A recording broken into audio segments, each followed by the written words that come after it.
ñi ngi teew fii tey ci département de Thiès ci turu coalition Diomaye Président Ndawi Diomaye Président je suis le coordonnateur départemental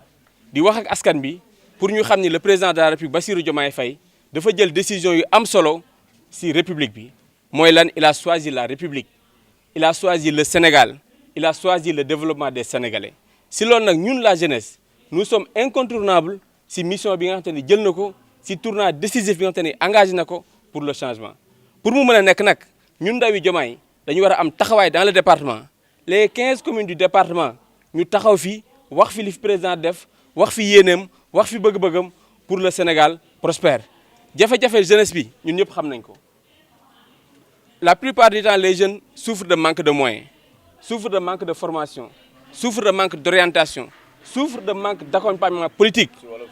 te loolu nag am nañ yaakaar ni ndawi Diomaye war nañ ko relever ba président de la République xam ni kat il peut compter si jeunesse su département de Thiès pour faire triompher la coalition Diomaye Président si loolu jeunesse bi yëpp ñi ngi engagé topp sama ginnaaw dans les 15 communes du département ñi ngi jëm si création des cellules suñu objectif mooy 15 000 jeunes dans le département chaque commune 1000 jeunes 1000 jeunes par commune ça fait 15 000 dans le département te loolu mën na nekk parce que nous sommes la jeunesse majoritaire dans ce pays nous sommes la jeunesse majoritaire du département donc il faut que ñu gëm ko dem liggéeyal le président de la République di sant bu baax nag président Bassirou Diomaye Faye madame la superviseure Aminata Touré si nomination yi nga xamante ni am na si département bi muy le cas de Mamadou Thiaw ñu nommé ko récemment superviseur adjoint le cas de Ousmane Diagne ñu nommé leen itam dans le département te yaakaar nañu nag département de Thiès mérite plus parce que Thiès est une ville politique Thiès est une ville avec beaucoup d'ambition et d'enjeux donc le président de la République war na fi dugal loxoom jeunesse bi amaat taxawaay parce que la jeunesse mënuñu dem sans des moyens mënuñu dem sans des responsabilités parce que fi ñu jëm il faut que ñu am jeunesse bu engagé bu taxaw pour mën la faire. Est-ce que discours bi dina yomb lan ngeen fas yéene wax ak askan wi parce que ba léegi am na ñuy jàpp ne Diomaye mooy Sonko ñun li ñu jàpp mooy on a un président dafa war a liggéey pour Sénégal un président réglé à l'heure des Sénégalais suspendu à leurs besoins et leurs préoccupations mais nekkuñu président boo xam ni ay parti moo ko intéressé wala des leaders politiques yoo xam ni dañuy nekk en mode dispersé li ñu gëm mooy le président de la République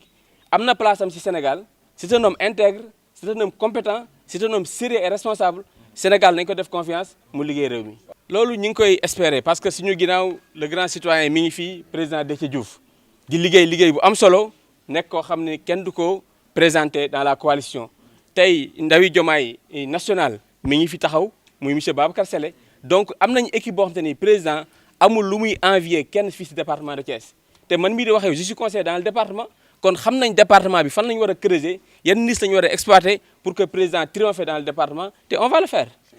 souvent dañuy wax ndaw yi dafa am ay mag yu nekk ci ginnaaw ku ci ne am ñooy parfois di kii ndax pare ngeen ba mag ñi kenn bañ leen jaxase yéen. non jaxase moom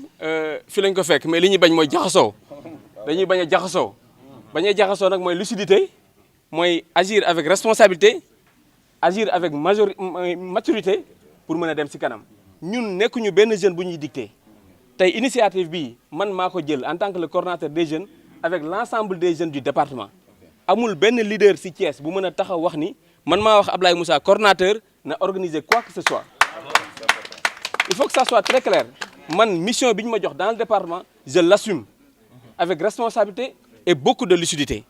fu ma yem nag ba mënuma yegg dinaa wax autorité neen kat il nous faut des moyens il nous faut de l'accompagnement il nous faut de l'orientation pour ñu mën a yóbbu jeunesse fi ñu jëm nommé nañ ma comme ni ñu nommé coordonnateur yëpp donc je suis légitime maa ngi déroulé dans le département te bu ñu fi jógee avec le coordonnateur national am nañ programme boo xam ni dañuy installer des cellules créer des cellules ci communes yi ci quartiers yi ci villages yi au fin fond du département pour que Bassirou Diomaye Diakhar Faye ñu jox ko majorité confortable dans le département. kon élection yi dans 6 mois yéen pare ngeen parce que gars yi ngeen jàkkaarloo ñoom nee nañ pare nañ de te bëgguñu kenn ku dàq élection yi. pare mooy li ñuy def nii ku parewul doo dajale say nit di wax ak ñoom dafa am foo xam ne dañ fa toll muy li Serigne Touba doon wax ne niyatul xayri wa xawlul xayri wa fixlul xayri wa mulaazimatul xayri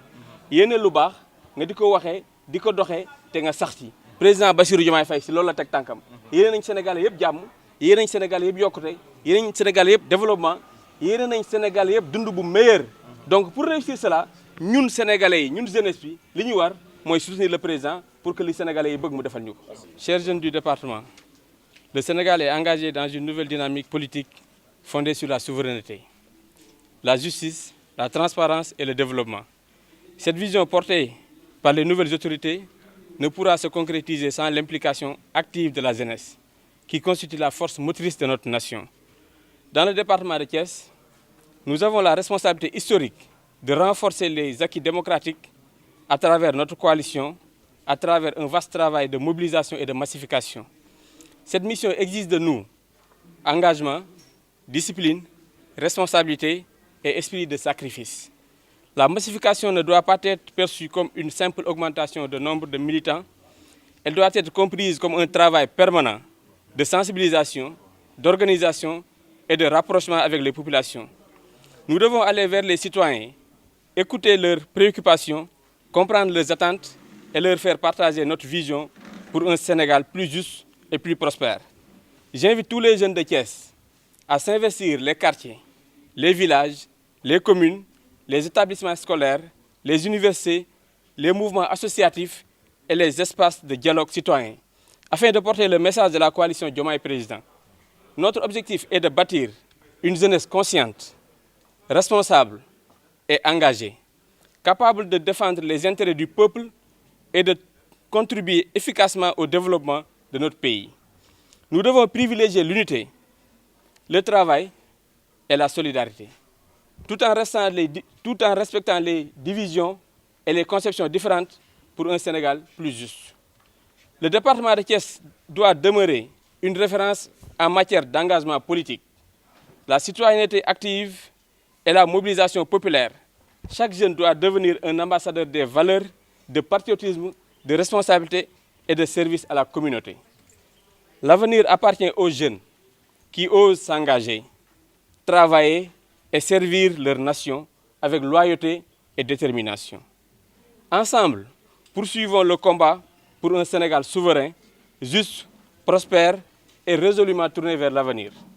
Vive la jeunesse de Thiès, vive la coalition Diomaye Président, vive la République, ensemble pour la mobilisation, l'unité et la victoire des idéaux de changement.